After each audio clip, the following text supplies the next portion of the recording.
Hai,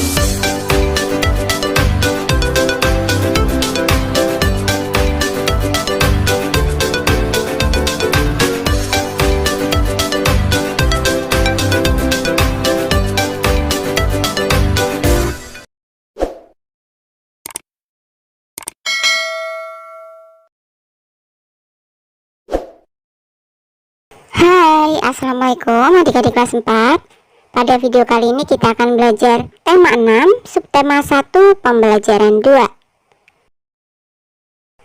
Setiap orang ingin memiliki pekerjaan ketika dewasa. Keinginan itulah yang disebut cita-cita. Kita harus rajin belajar agar dapat meraih cita-cita. Siti bercita-cita menjadi seorang peneliti tumbuhan dan hewan. Ia suka sekali mempelajari pengetahuan tentang tumbuhan dan hewan. Banyak buku tentang hewan dan tumbuhan yang dibacanya. Pengetahuan itu digunakan Siti sebagai bekal untuk merawat hewan peliharaannya dan tumbuhan yang ditanamnya. Siti memelihara beberapa ekor kelinci di rumahnya. Kelinci-kelinci itu bermain bebas di belakang rumah Siti yang asri. Ada beberapa pohon tumbuh di halaman belakangnya. Pohon yang rindang menjadikan udara sejuk. Siti senang menghabiskan waktunya di sana untuk menyiram tanaman dan memberi makan kelincinya. Nah, perhatikan gambar halaman rumah Siti di bawah. Selanjutnya, sebutkan jenis hewan yang ada di halaman belakang rumah Siti. Coba kita lihat ya. Ada kelinci, ada ayam, dan ada kupu-kupu. Nah, apakah kamu melihat kupu-kupu yang hingga pada bunga yang sedang mekar? Ada ya? Kamu tentu ingat ada sebuah lagu tentang kupu-kupu. Ayo nyanyikanlah. Nyanyikan lagu di bawah ini bersama-sama dengan temanmu. Judulnya adalah Kupu-kupu yang Lucu, ciptaan Ibu Sud. Yuk kita nyanyi bersama-sama ya.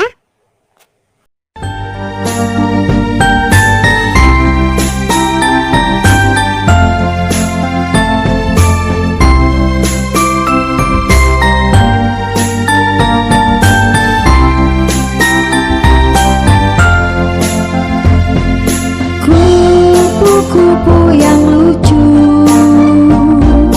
kemana engkau terbang? Hilir mudik mencari bunga-bunga yang kembang, berayun-ayun pada tangkai yang lemah. Tidakkah sayapmu merasa lelah?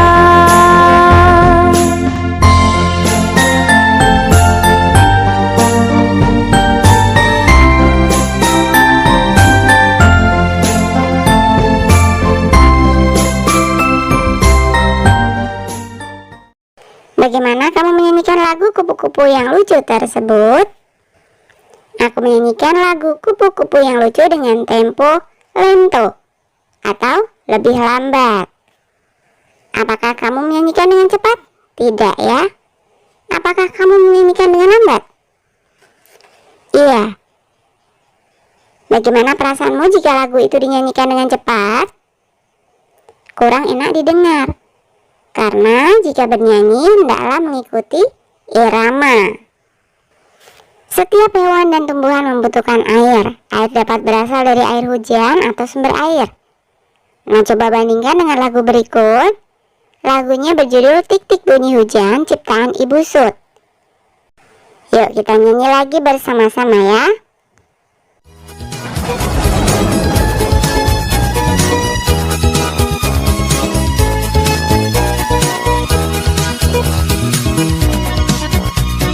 Titik-titik bunyi hujan di atas genting, airnya turun tidak terkira. Cobalah tengok, dahan dan ganti, pohon dan kebun basah semua. Titik-titik bunyi hujan di atas genting, airnya turun tidak terkira. Cobalah tengok, dahan dan ganti, pohon dan kebun basah semua.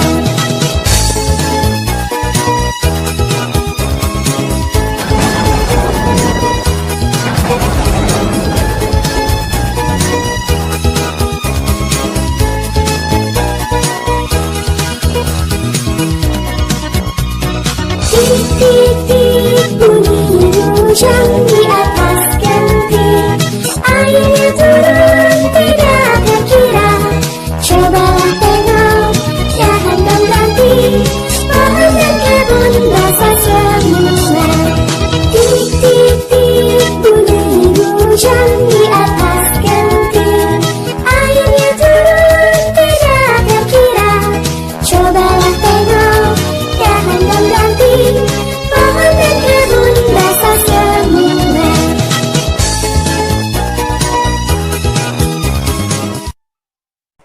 Nah, ada lagu yang dinyanyikan dengan lambat, ada juga lagu yang dinyanyikan dengan cepat. Cepat dan lambatnya lagu dinyanyikan disebut tempo lagu.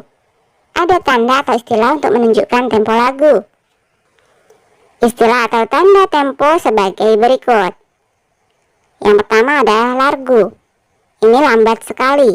Kemudian lento, lebih lambat. 3 adagio, lambat. 4 andante atau sedang. 5 moderato, sedang agak cepat. 6 allegro, ini cepat. 7 vivace, ini lebih cepat.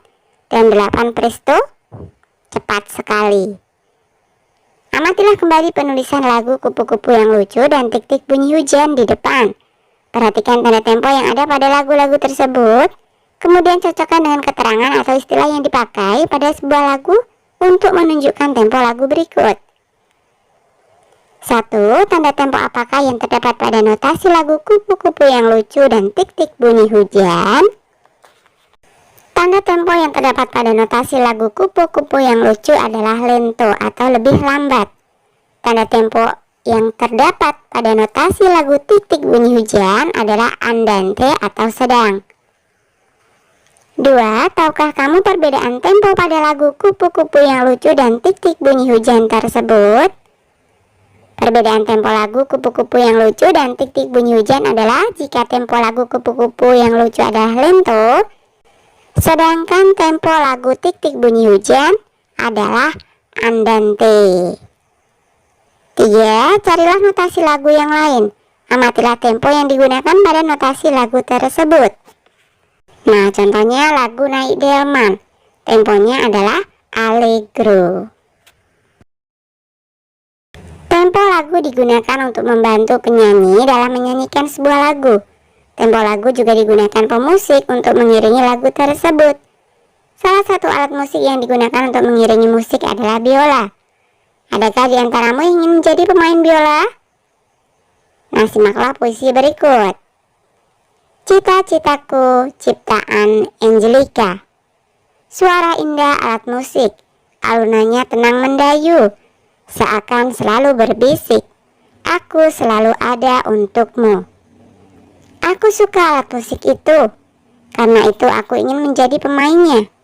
Inilah cita-citaku, menjadi pemain biola.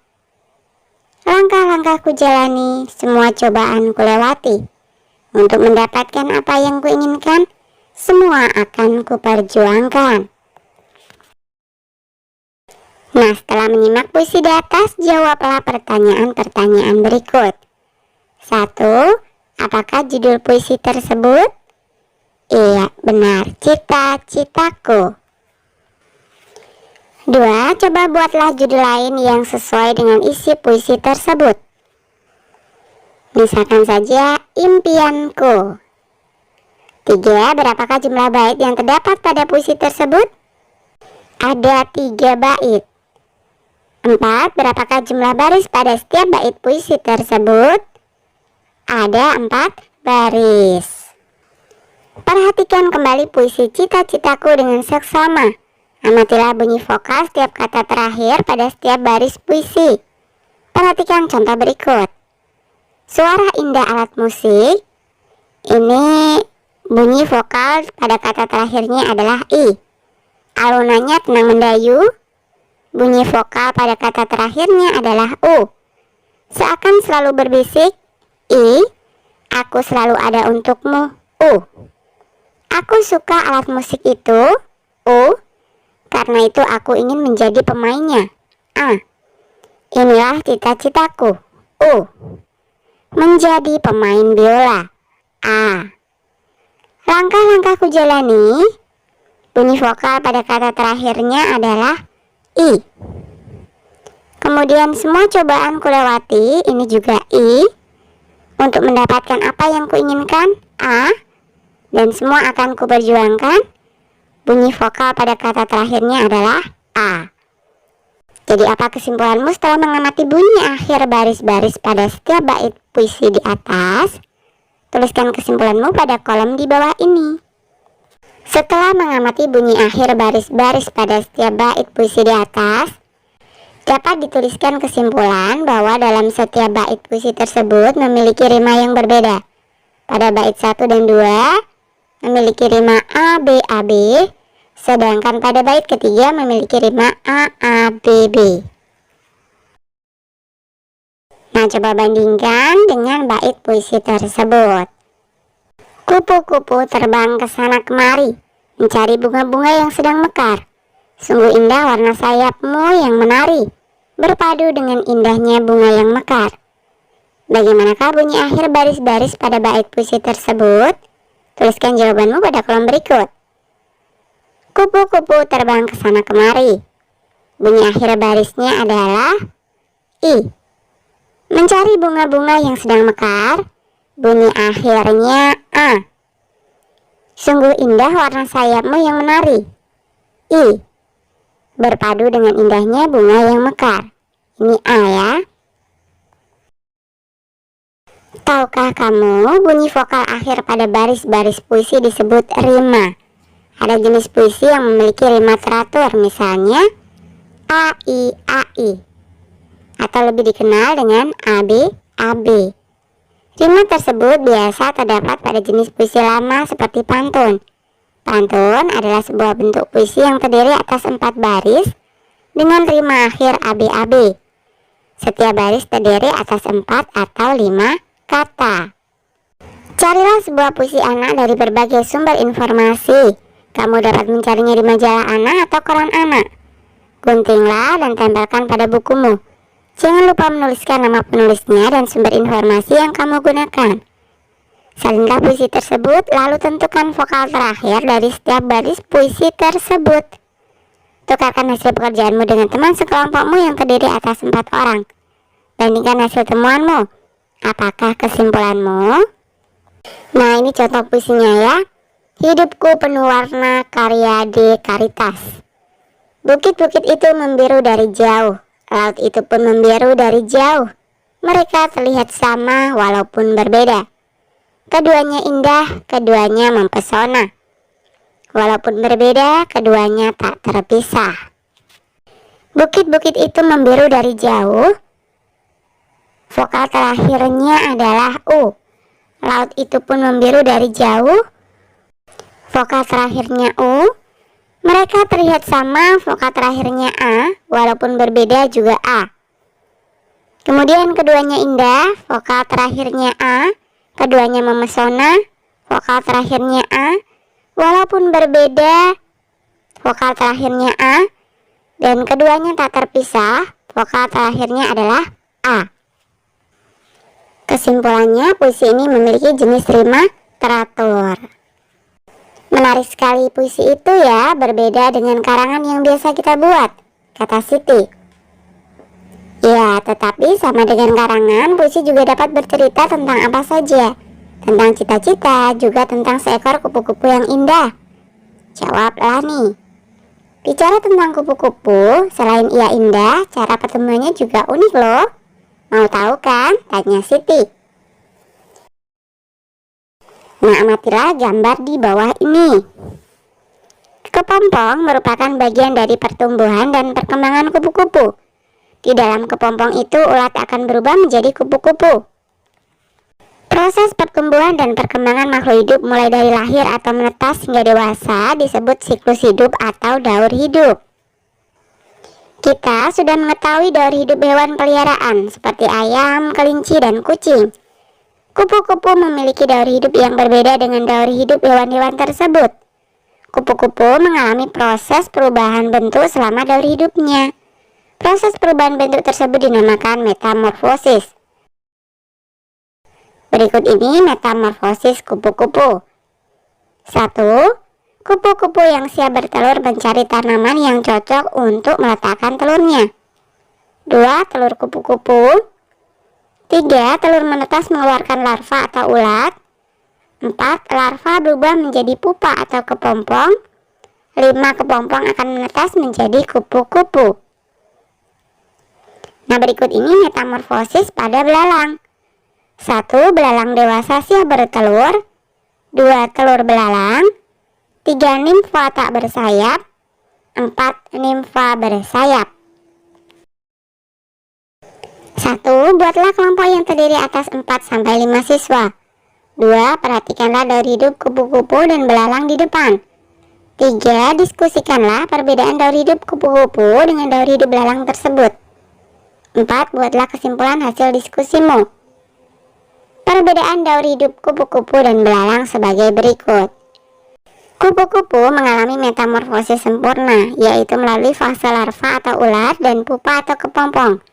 Sementara belalang mengalami metamorfosis tidak sempurna, dengan tanpa fase larva dan pupa, namun mengalami fase nimfa.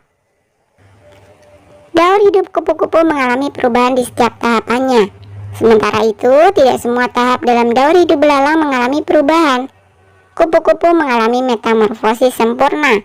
Sebaliknya, belalang mengalami metamorfosis tidak sempurna. Dapatkah kamu menemukan contoh hewan lain yang mengalami metamorfosis sempurna dan tidak sempurna? Contoh hewan yang mengalami metamorfosis sempurna adalah kupu-kupu, nyamuk, lalat, dan ngengat. Sedangkan contoh hewan yang mengalami metamorfosis tidak sempurna adalah belalang dan kecoa. Oke, sampai di sini dulu video kali ini ya. Sampai jumpa di video berikutnya.